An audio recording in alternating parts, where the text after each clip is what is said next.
Alcohol smoking बहुत सारे oxidative free radicals generate करता है, तो उसकी वजह से भी बालों को डैमेज होता है, स्किन को डैमेज होता है। तो alcohol smoking should be avoided. Sleep cycles सुनने में आता है कि चूंकि हम लोग जो काम करते हैं और या फिर मतलब कि जो अगर 9 to 5 जॉब में जाते हैं, आज के समय में जब मैं आपसे बात कर रहा हूँ, स्ट्रेस जी मैं वहीं पर आ रहा हूँ सर, क्या ये सच है कि स्ट्रेस की वजह से भी हेयर लॉस होता है?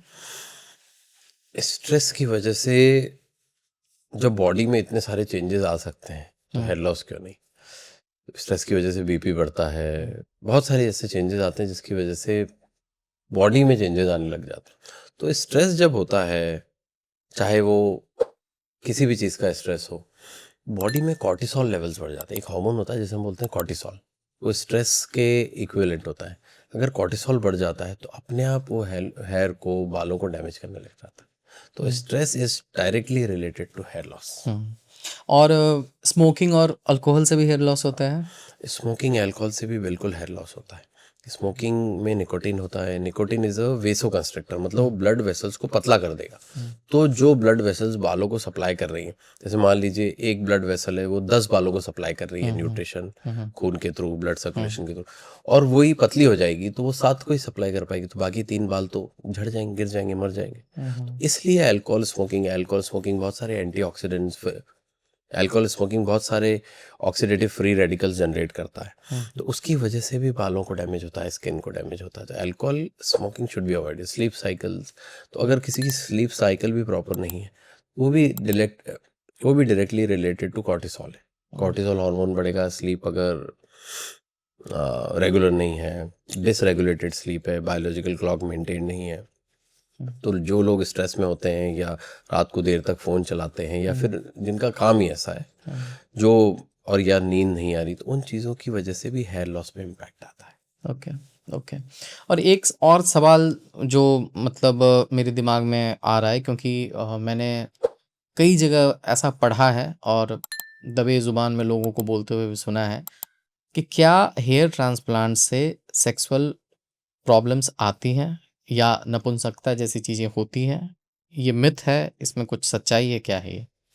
बिल्कुल, आपने जो लाइन बोली थी, कड़वा सच पूछूंगा अब आपसे, तो ये बिल्कुल ठीक है, बिल्कुल आप सही बोल रहे हो। ये बहुत अच्छा क्वेश्चन है, ये हमें डेली सुनने को मिलता है।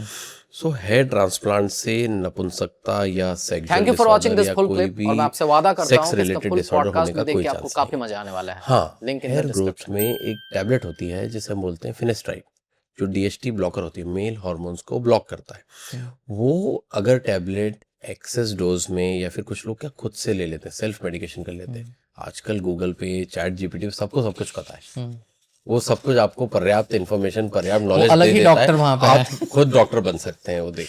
राइट। तो उससे लोग फिनेस्ट्राइड अपनी मर्जी से किसी भी डोज में, किसी मात्रा में ले लें। अगर ज़्यादा लेते हैं तब सेक्सुअल साइड इफेक्ट आने के चांस है। अगर आप किसी डॉक्टर के सुपरविजन में कोई भी चीज़ लेंगे, कोई साइड इफेक्ट नहीं आएगा। प्लस ट्रांसप्लांट से तो सेक्सुअल साइड इफेक्ट होने का, या कोई नपुंसकता आने का, या फिर सेक्स रिलेटेड कोई भी, सेक्स संबंधी कोई भी दिक्कत आने का कोई चांस नहीं है। तो ये एक मिथ है, बहुत बड़ा मिथ है। Okay, okay. और हेयर लॉस जो है सर, हेयर लॉस के अगर प्रमुख कारणों को अगर आप गिना सकें कि किन किन वजहों से हेयर लॉस होता है और उससे कैसे बचा जा सकता है? सो हेयर लॉस का सबसे कॉमन रीज़न है जेनेटिक्स, जीन्स में, जैसे कि मैंने पहले बताया था। इसके अगर अलावा अगर, फैमिली में रन कर हाँ, रहा है तो उसके अलावा अगर होगा। कुछ हो तो? इसके अलावा एक बहुत कॉमन रीज़न है एनवायरमेंटल फैक्टर्स।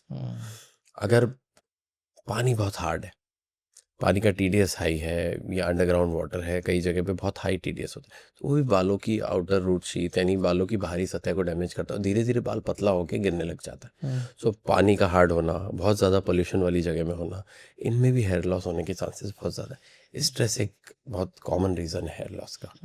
टीलोजन एफ्लूएंम, किसी भी बीमारी होने की वजह से, कि डेंगू हुआ, टाइफाइड हुआ, या कोई सर्जरी हुई, उसके बाद भी हेयर लॉस हो सकता है। ये भी एक कॉमन रीज़न है हेयर लॉस होने का। Thank you for watching this full clip, और मैं आपसे वादा करता हूं कि इसका फुल पॉडकास्ट भी देख के आपको काफी मजा आने वाला है। Link in the description.